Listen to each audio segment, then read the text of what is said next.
અમદાવાદમાં ફ્લાવર શોનો થઈ ચૂક્યો છે પ્રારંભ। ફ્લાવર શોનું મુખ્યમંત્રી ભૂપેન્દ્ર પટેલના હસ્તે ઉદ્ઘાટન કરાયું। આજથી 22 દિવસ સુધી ફ્લાવર શોનું આયોજન કરાયું છે। 73,000 સ્ક્વેર મીટરમાં આખો ફ્લાવર શો બનાવવામાં આવ્યો છે। 48 પ્રકારના ફ્લાવર્સના 10 લાખ પ્લાન્ટ્સથી સુશોભિત કરવામાં આવ્યું છે। લોકોના પ્રતિસાદને લઈને 22 દિવસ આ ફ્લાવર શો ચાલશે। ચાલુ વર્ષના ફ્લાવર શોમાં મુખ્ય થીમ છે ભારત એક ગાથા।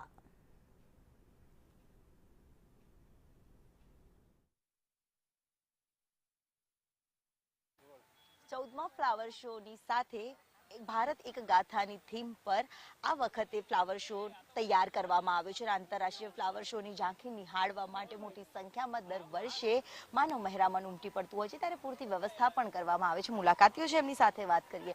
કહાં સે હો આપ? हम ये अहमदाबाद से हैं। शेषपुर के काउंसिलर हूँ विनोद कुमारी चौधरी, ये मेरे साथी काउंसिलर है रेशमा बहन कुकरानी। हर साल हम यहाँ आते हैं जब फर्स्ट टर्म हमारा काउंसिलर का है और बहुत अच्छा बनाते। इस बार तो बहुत ही अच्छा है। सब भगवान श्री राम का, कृष्ण भगवान का, सरदार वल्लभ भाई पटेल का पूरी बहुत ही अच्छा बनाया है। हिंदू संस्कृति की झांकी आज देखी जा रही है। किस तरह की खुशी है लोगों में आज? बहुत खुशी हो रही है लोगों को। ये पहली बार ऐसा अलग सा बनाया है, एकदम अद्भुत अद्भुत। मतलब आप देखने जाओ तो सरदार पटेल जी की 150वीं जयंती के हिसाब से, फिर मोदी का है, मिसाइल का है, ये बुक्स का रखा है। बहुत अद्भुत, बहुत अद्भुत। जवानों को भी सम्मान दिया गया है। भारत एक गाथा की थीम पर है, तो आपको कौन कौन सी चीज अच्छी लगी?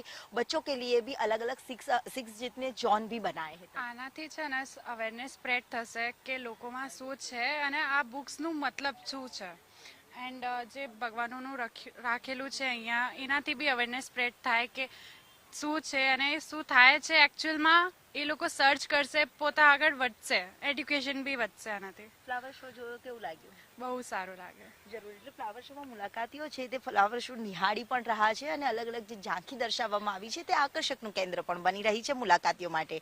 કેમેરામેન મનીષ વાણિયા સાથે દિવ્યા ચૌહાણ, સંદેશ ન્યૂઝ, અમદાવાદ।